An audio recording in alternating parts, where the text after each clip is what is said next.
औज़ुबिल्लाहिमिनश्शैतानिर्रजीम बिस्मिल्लाहिर्रहमानिर्रहीम अस्सलाम वालेकुम viewers, welcome to my channel Habib pharmacy. Habib pharmacy में मेरे फ्रेंड को खुशामदीद, वेलकम। अल्लाह ताला हमारे तमाम फ्रेंड्स को सेहत दे, तंदुरुस्ती दे और आने वाली बड़ी से बड़ी बीमारी और आफत से निजात दे।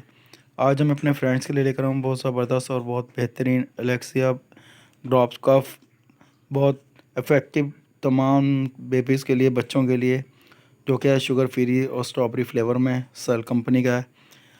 जो बच्चों को हो जाता है कफ, खांसी और नज़ला ज़ुकाम, उसमें बहुत इफेक्टिव है। लेकिन हमारे तमाम फ्रेंड्स से कहना है प्लीज़ हमारी वीडियो को शेयर करें, लाइक करें और बेल के बटन को प्रेस करें ताकि आने वाली वीडियो का नोटिफिकेशन मिलता रहे।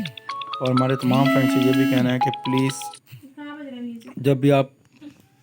जब भी आप मेडिसिन का इस्तेमाल करते हैं तो प्लीज़ डॉक्टर से कंसल्ट किए बगैर मेडिसिन का इस्तेमाल मत करें। हमारा काम है मेडिसिन के बारे में इंफॉर्मेशन देना, इसके फ़ायदे और साइड इफ़ेक्ट के बारे में बताना।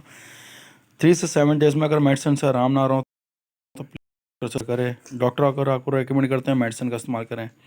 ये बहुत बेहतरीन और बहुत इफेक्टिव ड्रॉप्स है।